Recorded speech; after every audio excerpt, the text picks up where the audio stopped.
There are no adjectives that could possibly describe how morally and materially bent Scott Morrison's government is. From day one, Scott Morrison made it abundantly clear that his government was not going to be about policy, it wasn't going to be about making the lives of Australians better, it wasn't even going to be about governing. He was very clear. A government led by Scott Morrison was always going to be centred around marketing and vague moral posturing about family values. His objective as Prime Minister is to hold on to power for as long as possible, no matter how many opportunities to actually improve, or at the very least, not degrade Australia he squanders. Yet over the past few years, ScoMo's family values shtick is not only getting old, but it's become impossible to believe. His spiritual mentor, Brian Houston, is facing charges of concealing child sex offences, and before those charges were official, when they were public allegations, ScoMo was still trying to go on a taxpayer-funded holiday to the White House with Brian. Not only that, just before this was filmed, Hillsong apologised on behalf of Brian Houston for 2 unrelated conduct breaches. How much more proof do you need?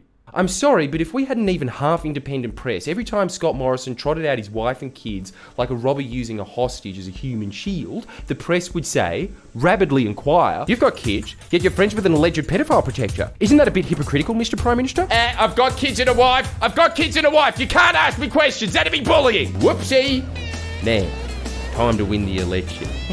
Yet over the past few weeks, the press have instead been completely preoccupied with trying to blame Labor for a senator's death by heart attack. Can you believe all these conspiracy theorists blaming Kitching's death on vaccines? It's clearly Albo's fault. Well, I'll give him this. That's one way of making hay out of someone's death. Guys, if there's one way to honour this Labor senator's spirit, it's to get ScoMo re-elected. It's what she would have wanted. The press are insane. They have to conjure this confected moral outrage, deliberately ignoring the blatant moral rot inhabiting the modern Liberal Party and the institutions they control.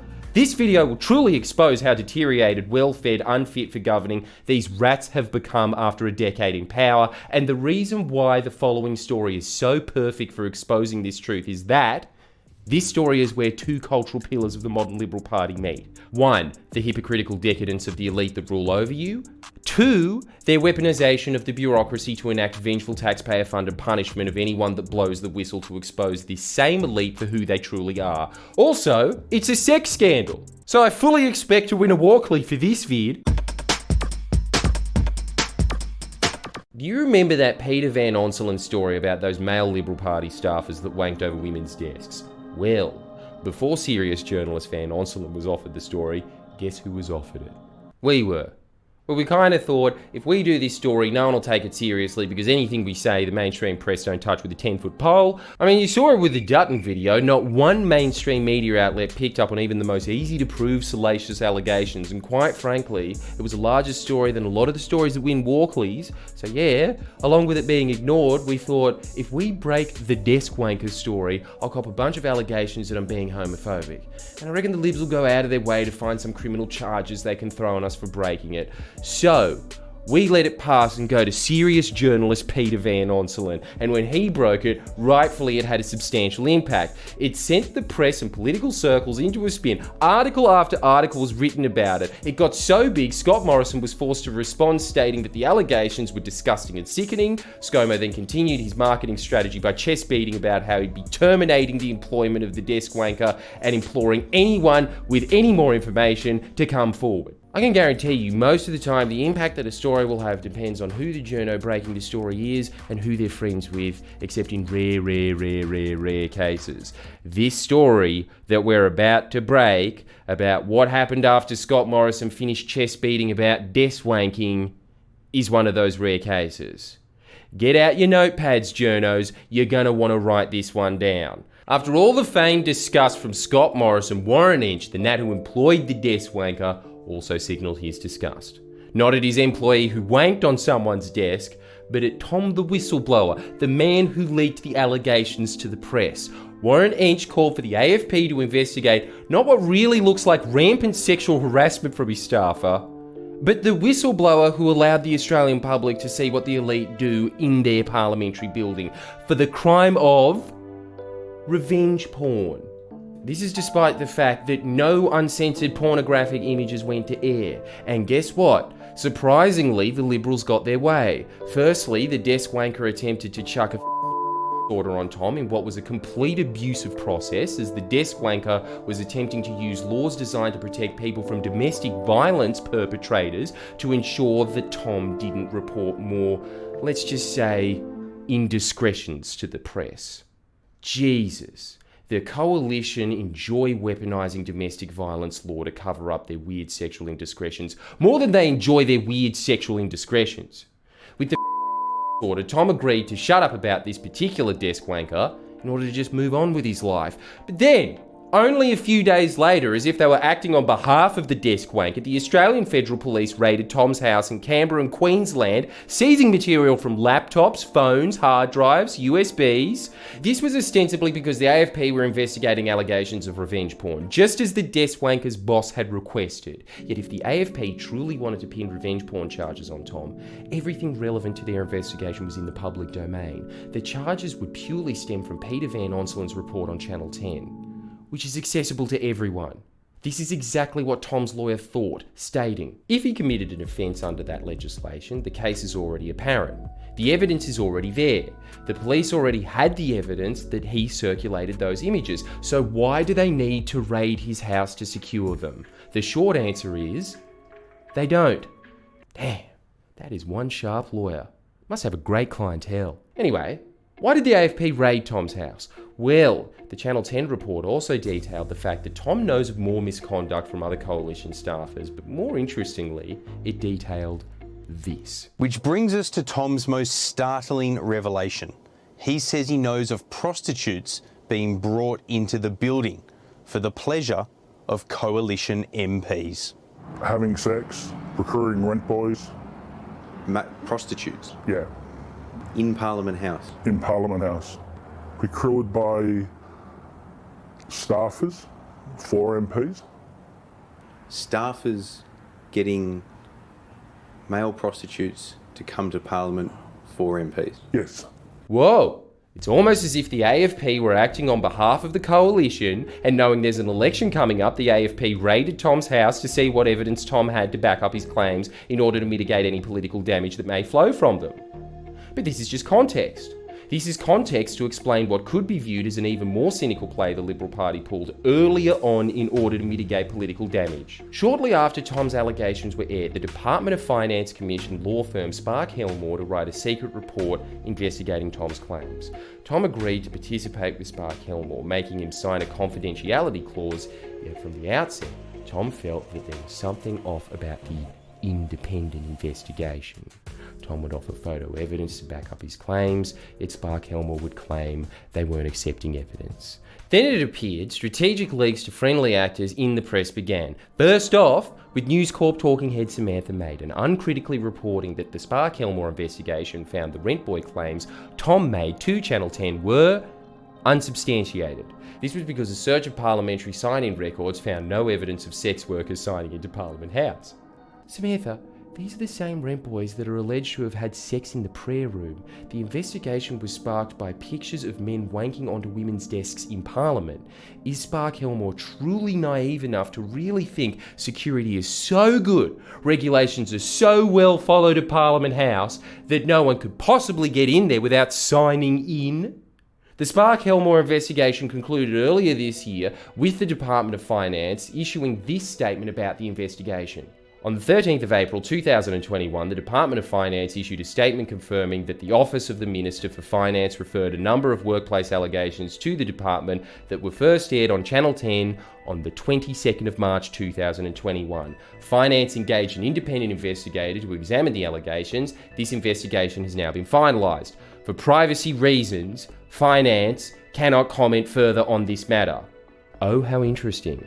A very similar result to a lot of independent investigations commissioned by the Liberal Party. No transparency whatsoever when it comes to what the law firm investigated, the methodology of the investigation and the findings of the investigation. Just investigation happened, don't ask any more questions, political problem neutralised for ScoMo. Well, not today. Because today, I at least hope to provide the Australian public with a bit of transparency as to the exact allegations the Department of Finance were investigating. And to be clear, these are just allegations. I'm not an investigation commissioned by the Liberals, so I haven't already predetermined the guilt or innocence of the parties investigated, but I do think it's important that the Australian public know this investigation took place. The first alleged event investigated was sex in the prayer room between the whistleblower and the desk wanker. I don't think anyone has denied that this happened, so moving on very quickly to some much more scandalous allegations. And I don't want to put any of my hilarious comedy spin on this, so I'll just read the Spark Helmore issue list verbatim. Alleged event/issue, alleged procurement of male escort/sex worker and facilitating sexual intercourse and or interactions in Australian Parliament House. Persons involved: Mr. Wynne, Mr. Pine MP, Mr. Newberry MP, Mr. Farmer. Details: Mr. Pine MP had staffers assist in the procurement of male escorts or sex workers that were arranged to attend Australian Parliament House for the purpose of engaging in sexual intercourse and or interactions.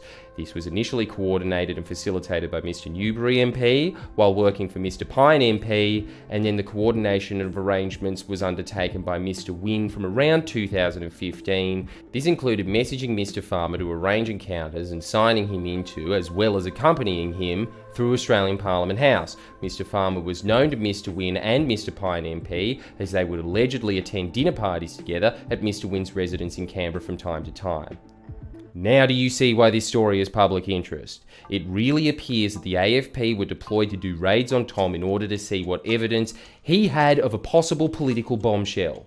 But this wouldn't be the first time the AFP have acted politically in the benefit of the coalition. Just a few weeks ago, you saw their non-response to our Dutton story.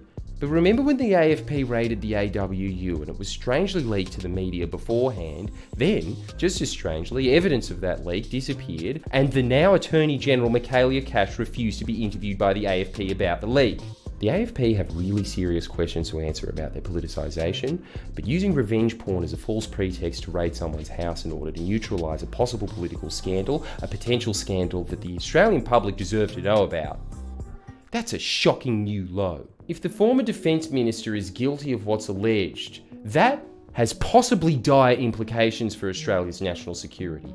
Just earlier this year, the ASIO boss was warning of foreign spies on dating apps. What about rent boy spies? The most dire implication coming from that being Michael Myers' 1999 masterpiece, Austin Powers, The Spy Who Shagged Me, becomes an even more relevant biting political critique of politicians and espionage in the Anglosphere than it already is. If that's even possible. Oh, behave! Shall we wank over the desk now or shag in the prayer room later? I'm not going to pontificate on this because we don't know the findings of the investigation, but we now know that Chris Pine, the former Defence Minister, was investigated by the Department of Finance over allegations he brought male prostitutes into Parliament House. I'm going to skip a lot of the scope of the investigation because a lot of it concerns people out of the public eye that were alleged to have sex in Parliament, but there's no public interest aspect to naming them. What is interesting is this one.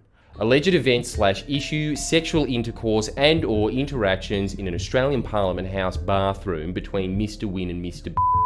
Details: Mr. Wynne and Mr. engaged in message correspondence and shared explicit and intimate pictures, potentially online dating/social media profile. These were shared by Mr. Wynne to the informant. Mr. Wynne conveyed that he and Mr. met up in a bathroom in Australian Parliament House and engaged in sexual intercourse and or interactions. This allegation is particularly strange as a staffer to Dave Sharma. Dave Sharma, who said he was confident none of his staff were involved when the original allegations were aired. Moving on. Alleged event/issue, sexual intercourse and or interactions in Australian Parliament House between Mr. Wilson MP and another unidentified male. Details: the informant and Mr. Wynne were having lunch at Australian Parliament House and decided to attend the Australian Parliament House prayer room to engage in sexual intercourse and or interactions. When they arrived at the prayer room, they saw Mr. Wilson MP and another male individual exiting. The informant formed the view that they appeared to have been interrupted or otherwise had recently engaged in sexual intercourse and or interactions. Mr. Wynne acknowledged and briefly greeted Mr. Wilson MP and appeared to know the other person. All individuals subsequently exited the prayer room. Guys, come on. Allegedly in the prayer room. Look, all we know is that these allegations were investigated. The Liberal Party have not only refused to release the findings of the investigation, but they've even hidden that these allegations were investigated to begin with. The shadowy, almost predetermined nature of the Spark-Helmore investigation and the complete lack of transparency regarding its findings, along with the seemingly retributive Australian Federal Police raids against Tom the whistleblower, altogether reek of a political interference and cover-up right before an election. Australians deserve to know what their taxpayer dollars are funding investigations of and the findings of those investigations, because otherwise, how is anyone to judge if those investigations are truly independent? But most importantly, Australians deserve a political party that doesn't weaponise laws designed to protect victims of domestic violence in order to silence whistleblowers and those who expose their wrongdoings. Put the Liberals last. They've become too well fed after 10 years.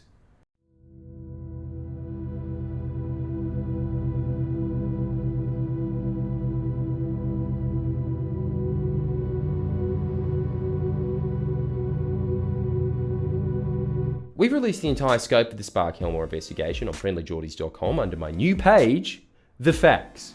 If you've ever wanted to share the stories that you see here with your mum but thought that my videos are too smutty for her and she'll freak out about the F word, well, maybe she'll like this F word, FriendlyJordies, The Facts, where we'll be giving you just the facts.